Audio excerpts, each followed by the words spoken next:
Prends une minute, questionne-toi. Souhaites-tu élever la prochaine génération de leaders ou de dictateurs?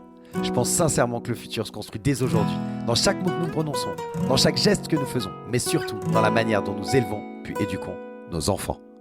Salut à toi, bienvenue dans la saison 2 d'Ensemble Impactons Demain, renommée pour l'occasion Ensemble Impactons Demain Éducation, le podcast dédié à l'éducation positive. Chaque semaine, j'explore avec toi les facettes d'une parentalité saine, des façons innovantes d'accompagner nos enfants, afin que nous, parents, professionnels, société, nous impactions positivement l'avenir. Alors je suis Vincent Lopez, coach professionnel certifié spécialisé en éducation et en parentalité positive. Je suis passionné par l'humain, par l'éducation et l'importance de relations familiales saines et constructives. Au programme, je te propose des conseils pratiques, des recherches éclairantes, tout pour t'accompagner dans cette merveilleuse aventure qu'est l'éducation. Ensemble Impactons Demain Éducation, c'est bien plus qu'un simple podcast. C'est un mouvement vers une parentalité consciente et éclairée. Parce que le futur, il commence avec les leçons qu'on enseigne aujourd'hui.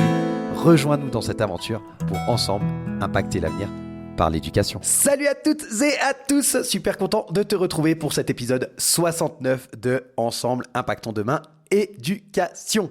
Aujourd'hui, on se retrouve pour la quatrième et dernière partie de notre incroyable échange avec Sandrine Albanese. Si tu nous rejoins pour la première fois, je t'invite à écouter les 3 épisodes précédents dans lesquels Sandrine nous a déjà partagé son expérience et sa passion pour l'éducation par la nature. Sandrine, pour ceux qui ne la connaissent pas encore, c'est la fondatrice d'une crèche en forêt et d'une école en forêt à Genève. C'est aussi une formatrice d'adultes sur l'éducation à l'environnement par la nature, donc autant te dire qu'elle sait de quoi elle parle. Dans cet épisode, on va parler d'équipements pour les sorties nature, des bienfaits de la nature sur les enfants et des règles à suivre pour que tout se passe le mieux possible. Sandrine, elle nous partage également ses ressources préférées, des livres, des documentaires aussi, et elle nous donne plein de conseils pratico-pratiques. Tu vas pouvoir découvrir pourquoi il est essentiel de sortir avec les enfants, comment bien s'équiper sans se ruiner et pourquoi la nature, c'est un terrain de jeu et d'apprentissage inestimable. On va aussi explorer des initiatives et les structures qui existent pour favoriser cette éducation par la nature.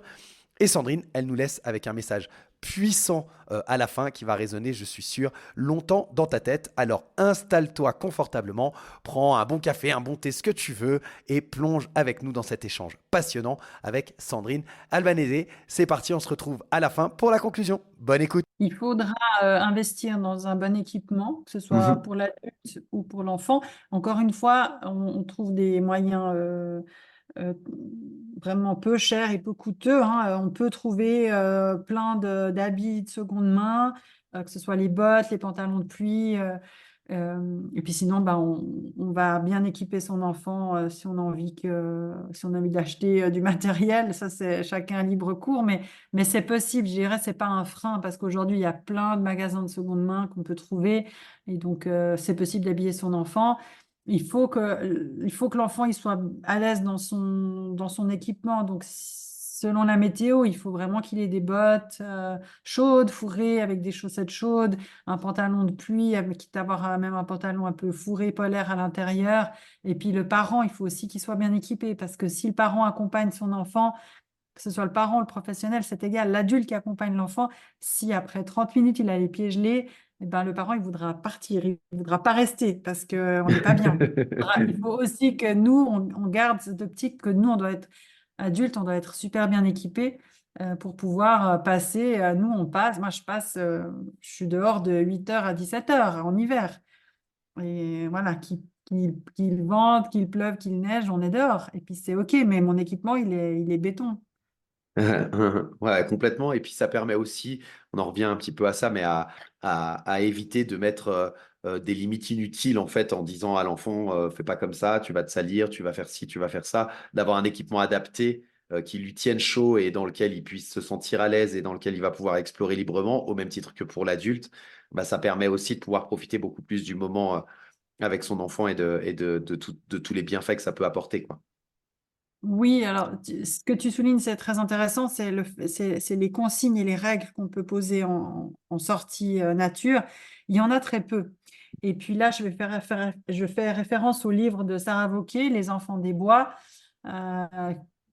où dans ce livre, elle explique les bases de la pédagogie par la nature et les règles qu'on pourrait poser aux enfants. Dans toutes les structures que j'ai développées, il y a très peu de règles. Il y en a deux, c'est qu'on ne met rien dans sa bouche. Si, si on ne connaît pas, si on n'est pas naturaliste ou biologiste, moi je dirais on ne met rien dans sa bouche. Et puis, on doit toujours voir un adulte. C'est pour moi les deux seules règles super importantes.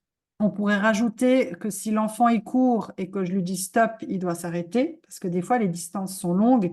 Et puis moi, je dois pouvoir aussi assurer la sécurité de tous les enfants. Donc quand je te dis stop, j'aimerais que tu t'arrêtes. Mais c'est les deux seules règles. Il n'y a pas de règle autour du bâton, il n'y a pas de règle autour de on grimpe pas là-haut. Voilà, il n'y a pas. On accompagne l'enfant dans toutes ses découvertes. C'est-à-dire que s'il a très envie de prendre un bâton, mais c'est complètement OK. Mais on va regarder ensemble la longueur du bâton, puis juste faire attention qu'autour de l'enfant, il n'y ait pas d'autres enfants pour éviter qu'il se fasse mal.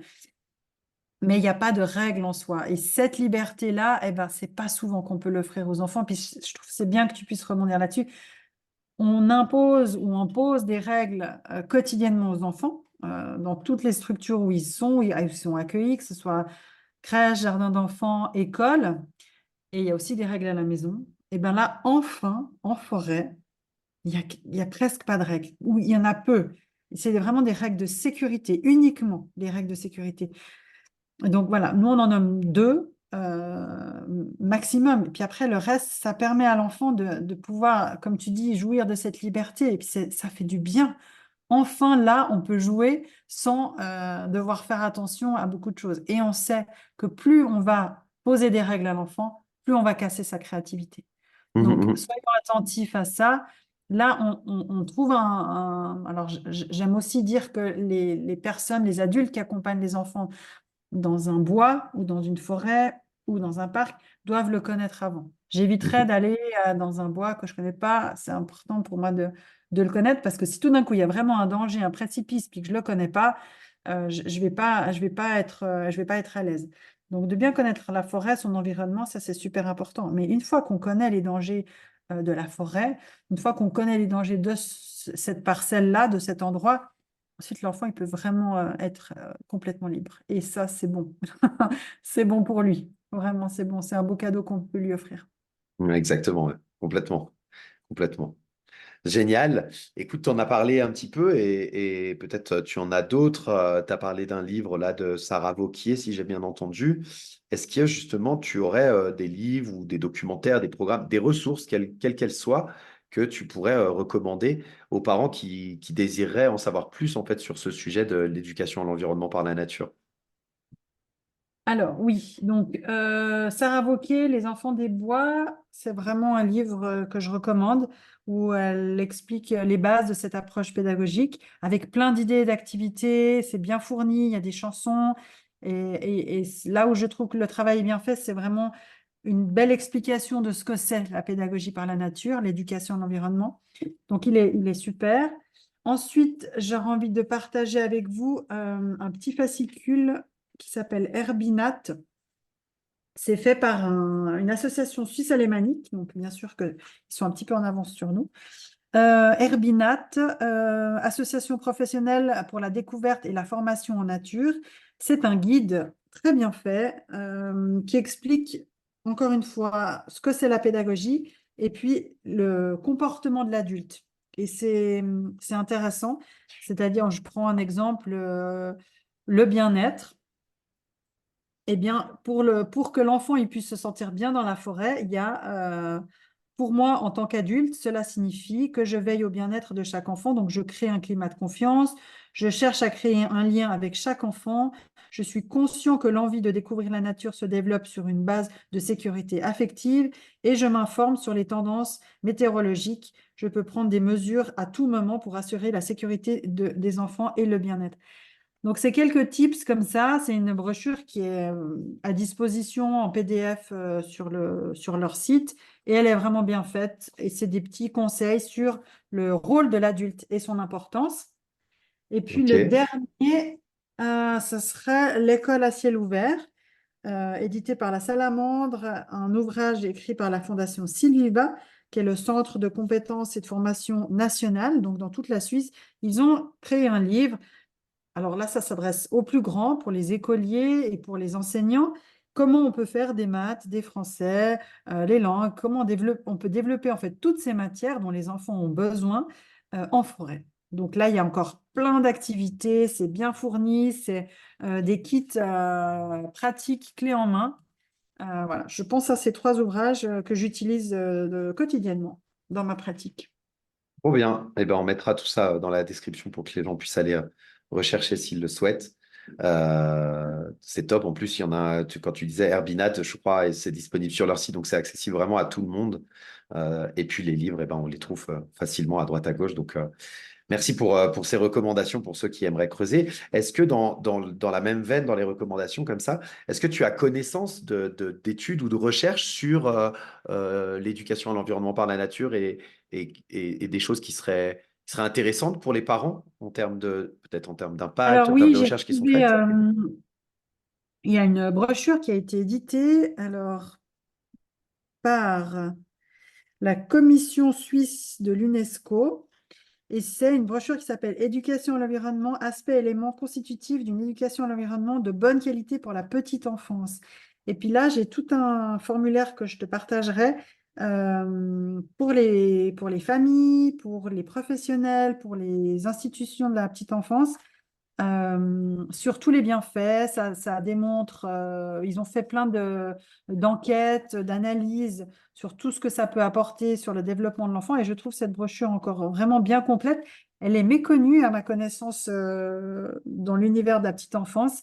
Et puis elle se transpose, c'est des recherches qui ont été faites qui se transposent complètement dans le domaine de l'enfance, c'est-à-dire qu'on observe que les enfants ne jouent plus dans les flaques d'eau, ne savent plus grimper aux arbres, il y a une motricité qui s'est perdue, qui s'est appauvrie. Et puis, donc, il y a des enquêtes avec des statistiques.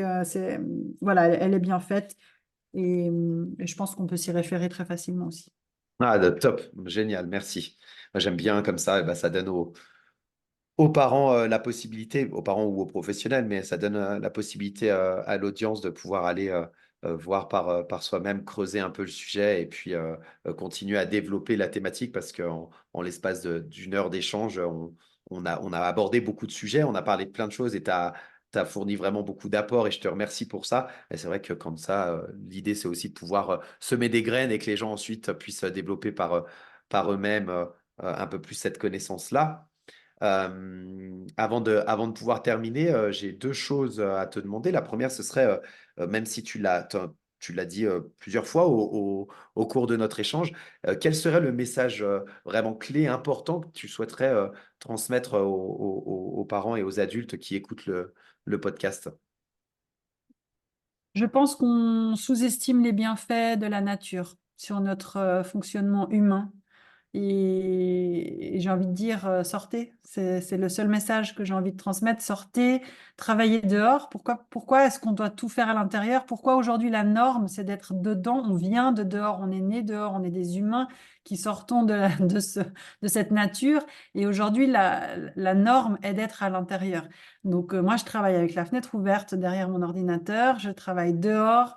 Dès que je peux me mettre dehors, je suis dehors. Donc, ça nous calme, ça nous détend, on est extrêmement réceptif, ça développe nos perceptions sensorielles, on se sent vraiment mieux. Nous, déjà adultes, d'être à l'extérieur, alors on n'imagine pas les bienfaits sur les enfants. Donc,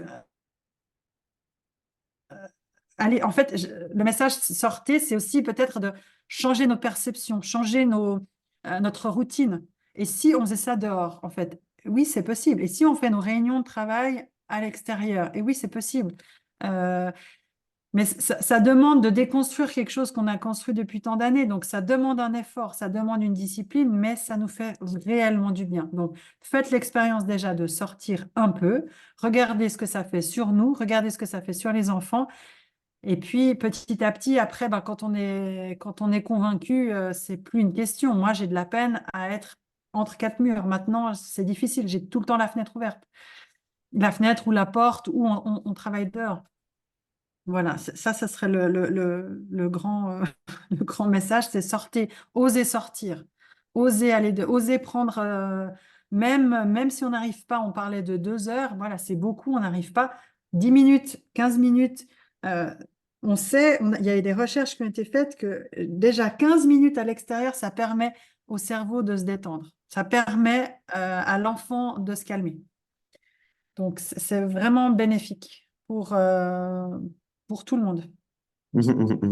Ouais, exact, exact, exact. Merci beaucoup. Et puis, bah, moi, j'ai eu la chance de voir à quel point tu le fais et tu le vis, parce que même quand elle est dans son bureau, elle a un bureau qui est décoré et qui fait rentrer la nature avec une magnifique fresque.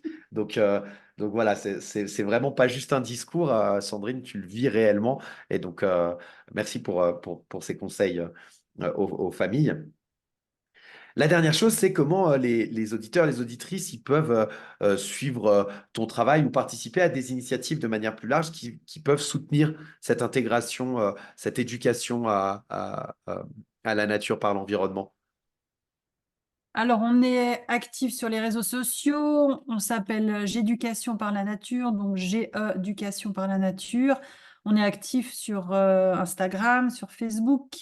On a un site internet qui s'appelle j'éducation.ch. On a donc ouvert une école en forêt. On a ouvert 3 groupes de jeux en forêt les mercredis. C'est pour les enfants qui vont à l'école la semaine, qui peuvent profiter une journée pleine en nature sur la journée du mercredi.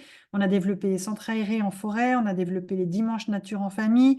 Et puis pour les professionnels, des formations continues. Donc les professionnels peuvent aller se balader sur le site. Et, moi, je réponds à tous les emails. Je suis vraiment très proche des demandes des familles ou des professionnels ou des candidatures. On reçoit quand même aussi pas mal de candidatures. On peut liker pour soutenir nos activités, on peut commenter. Là, c'est vrai que le reportage de la RTS valorise bien nos activités, donc ça, c'est super.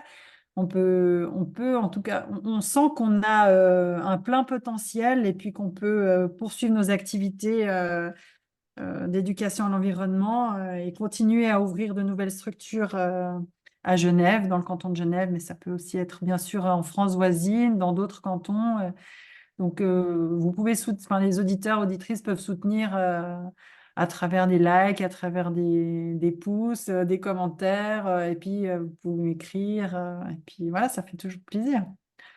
Excellent, génial. Et est-ce que, alors là, bah, forcément, on a beaucoup parlé Genève et puis un peu plus de la Suisse, mais sinon beaucoup de Genève et puis de la région. Est-ce qu'il y a une ou deux ou trois, enfin comme tu le préfères, un organisme ou des associations qui existent au niveau national ou international auprès desquels les gens peuvent se rapprocher s'ils sont plus éloignés de Genève et qui veulent quand même essayer de regarder ce qui peut se passer autour d'eux? Est-ce qu'il y a des organismes comme ça qui sont connus, reconnus? Et qui peuvent exister au niveau plutôt international ou en tout cas national au moins. Alors, national, pour la Suisse, il y a Sylviva qui œuvre, mais pour les professionnels. Donc, D'accord. il offre aux professionnels des formations, que ce soit des formations courte durée, donc ça peut être des week-ends de formation. Et puis, ils offrent aussi la possibilité de faire un CAS en éducation à l'environnement. Et on est plusieurs dans notre équipe à l'avoir fait. C'est un CAS qui est extrêmement riche, fourni, diversifié.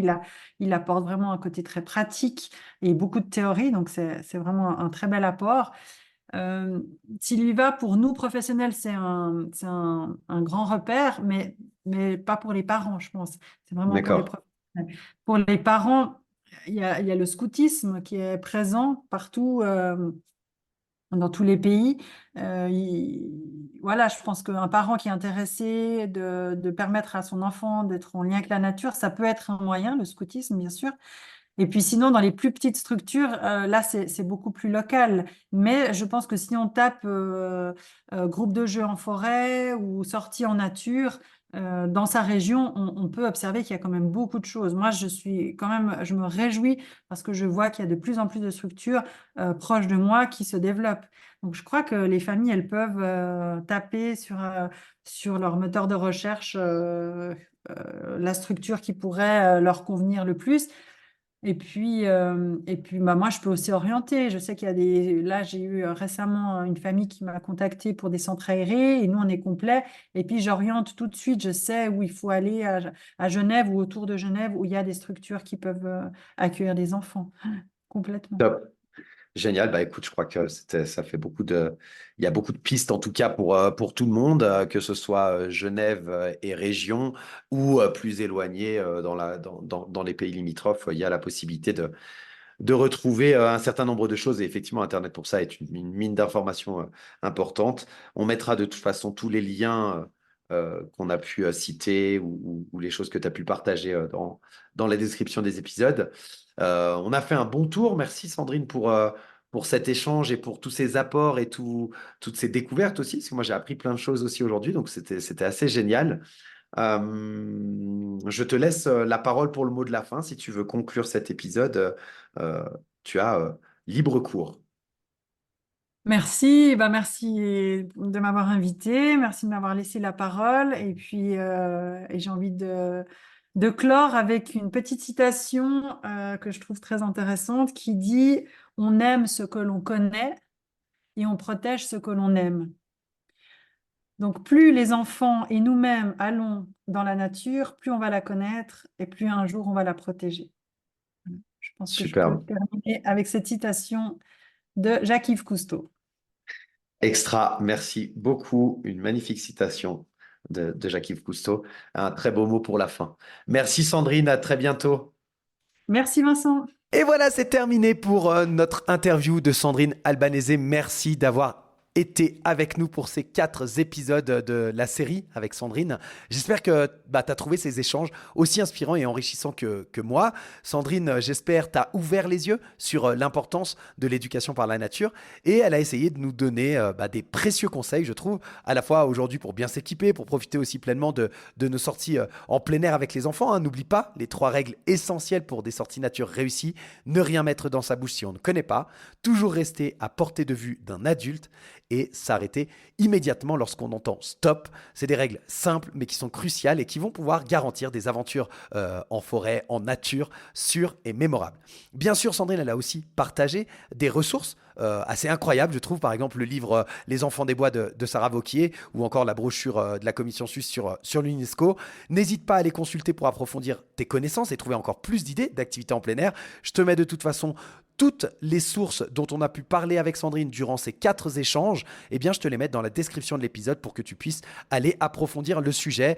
Tu peux la retrouver sur les réseaux sociaux. Je te mets également tout ça en description de façon à ce que tu puisses aller échanger avec elle si tu le souhaites ou découvrir un peu plus de choses sur l'école en forêt sur le canton de Genève, mais également le lien vers des associations qui peuvent exister vers chez toi si tu es en France ou en Suisse. Je te mets différents liens, comme ça tu as de quoi faire. Avant de te laisser, je te rappelle que la nature elle offre des bienfaits qui sont inestimables, tant pour les enfants que pour nous, les adultes. Alors, sors, explore, profite de tout ce que la nature a à offrir. Et comme le dit si bien, Sandrine avec la citation de Cousteau, on aime ce que l'on connaît et on protège ce que l'on aime. Plus on passera de temps dehors, finalement, plus on apprendra à apprécier et à protéger cet environnement qui est si précieux. Voilà, ça c'était pour l'éducation à l'environnement par la nature. On se retrouve dès la semaine prochaine pour un prochain épisode et j'ai hâte de te présenter une invitée très spéciale, une maman qui, suite à la naissance de son enfant, elle a créé une communauté sur Facebook sur la parentalité respectueuse. Elle va nous raconter tout son parcours et comment cette aventure l'a menée à devenir aujourd'hui une future professionnelle de l'éducation et de l'accompagnement. Merci de nous avoir écoutés. N'oublie pas de t'abonner pour ne manquer aucun épisode de ce podcast et à très bientôt. Prends soin de toi et de tes petits explorateurs. Allez, c'est bon, j'arrête pour aujourd'hui.